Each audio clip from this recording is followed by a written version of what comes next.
I just had an interesting call with one of my insurance agents who was doing $50,000 to $60,000 every single month in commissions, who went down to about five, and she was struggling.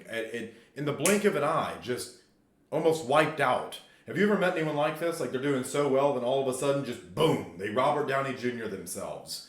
I've been known to do that quite a few times in my own life. But this girl, it just surprised me. And so I was like, okay, let's hop on a Zoom and see what's happening. And I was like, it just reminded me of this story. I'll tell you what it is here in a second, that I thought my life is like gone.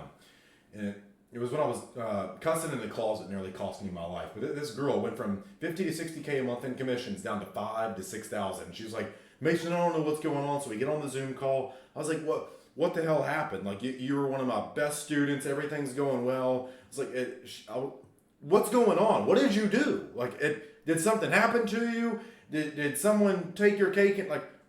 And she just starts crying and breaking down. She's like, I don't know. I just started making this money. I've never made it. And then House of Dragons came out, and I found this show called Outer Banks in the 100. And then my family really wanted to go to this vacation and all this stuff. And it reminds me of one of those Matthew McConaughey quotes. He says, too many options makes a tyrant out of us all. And it's so true. And when she told me this, I knew what she was looking for was like tactics and really just someone to listen to her vent. Because if she was to go tell her husband this shit, which I don't respect at all because he's not providing for the family. Imagine marrying this beautiful girl and making all these promises to that you're going to give her a life that she... you're making all these promises to this beautiful woman that you're going to be the man that she wished for, her knight in shining armor and all that stuff, and you literally just sit home and do fuck all and play video games. You're not fit to be a man, or let alone married, or even call yourself a thought. Like, you should have no titles. You should be stripped of all honor and tarred and feathered, if you ask me. But it just reminded me of this story of the time I was about 3 years old and cussing. I was cussing in this closet, and it nearly cost me my life. And what do I mean by that? I remember a couple months ago I was talking to my mother, and I love this woman dearly. She was telling me the time about how she was sitting on the couch one day, her and my stepdad at the time. I've had more of those than I can count on both hands. But anyways, she heard something in the other room, and it freaked her out. And what she heard me saying, shit. She just kind of turned her head. I'm looking at my closet over there, and she heard a shit. And then she heard, Mason, don't say that. That's a bad word. And she just kind of like went, what the hell? And then I said, bitch. She heard me say, bitch, Mason, don't say that. That's a bad word. And I'm saying this to myself. And I say, damn, no, Mason, don't say that. That's a bad word. And her and my stepdad kind of think it's funny. Now, she's like, is he really like scolding himself? Is he really punishing himself for cussing? Like, he's self-policing. And then she heard, motherfucker, and she goes, all right, Mason, stop. And I was like, I got caught. Fuck. And but right there, I was so scared of getting caught right there that I was policing myself, because like I had done some things before that, like set curtains on fire and got my ass beat. Okay? There's not a part of my body that does not bear a wound from newspaper, horsewhip, cigarette burns, like you name it, beer bottles thrown at, like pull sticks. Those are my favorite. Those feel the absolute best. And switches. I remember when I'd get in trouble, go pick a switch, and I'd swish them around in the air, listen to the sounds they make, just imagining how shitty it's going to feel. One time I tried to get smart and pick the biggest one, and I just broke. That was not fun at all. So you kind of got to find a happy medium. One you're happy to deal with the pain for, because too small and they like, and they lash. You do that picture frame. Yeah, don't. Picture frame pain does not feel good. But my mom heard me doing that. I was like, fuck, Mason, don't say that. That's a bad word. Damn it, Mason, don't say that. That's a bad word. Like, I don't know where I gained this ability from, but I started self-policing at a very young age. And when I told this story to this girl, I think she came to me for tactics. Like, Mason, what do I do? What's your advice? Like, help me get back to my income. And we've yet to see what's going to happen, so I'll keep you guys updated if you'd like to know. But that story, I could see the epiphany. Like, I could see the white in her. Like, I could see the eyes just widen and the shoulders, like, hunch back up. Like, I know what to do now. That story right there about self-policing is one of the most valuable lessons I've ever learned in my life. Because here's the thing that no one tells you about in entrepreneurship. There's no one there to fucking police you. Okay? When you make a mistake, when you do an alley, when you do a bad thing, no one's there saying, don't do that. Don't say that. That's a bad word. Don't do that. That's dumb. Don't do this. You're going to waste money on ads. There's no one there to fucking tell you that.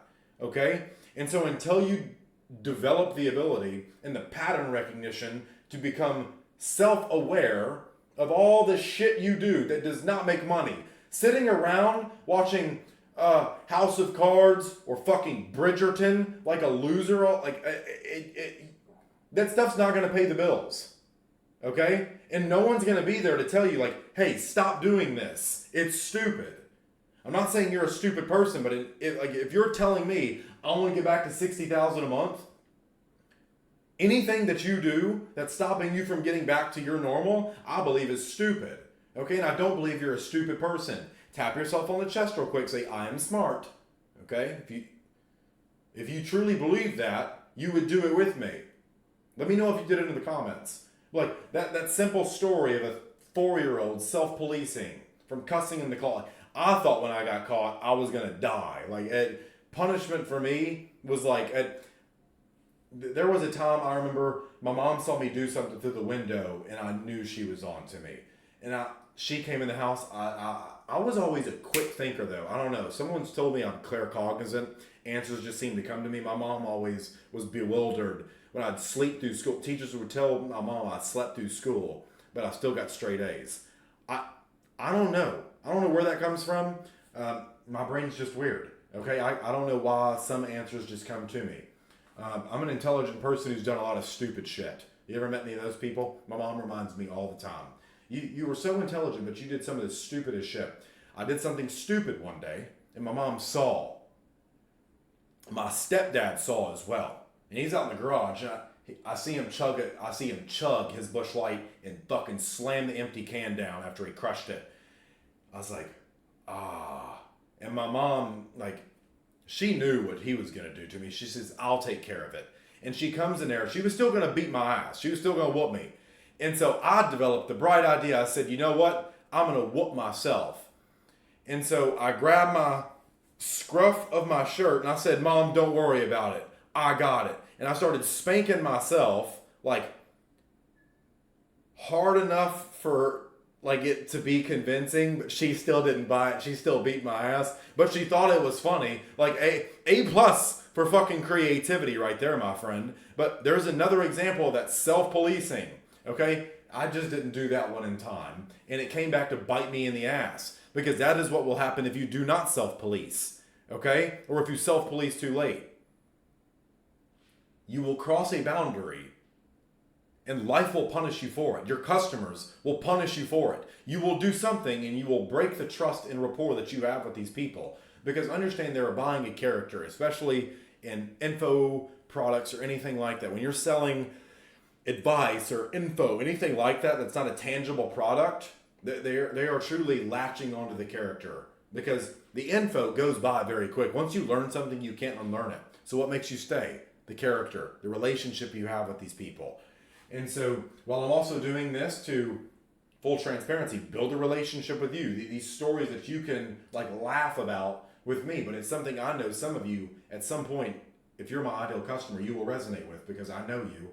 And understand, everything that I'm doing is a multifaceted approach. And so even if you're aware of it because you're aware of the sales techniques because you bought them from me, like, it's cool to see it used in real time. I love doing this stuff. I love watching Russell Brunson pitch to me. I love watching these people pitch to me on the stage or on webinars. I love it. Jason Fladley absolutely one of my favorites to watch. He sold a lot more than Russell, by the way, which is funny. So that's just an example of self-policing right there, and why it's a very valuable skill you should pick up and start using it today.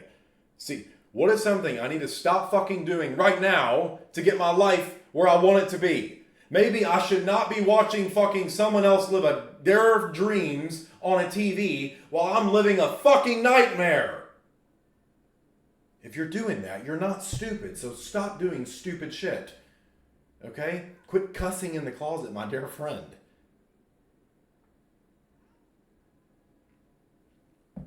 Hope you got the lesson. Hope you have a great Saturday, and get out of here.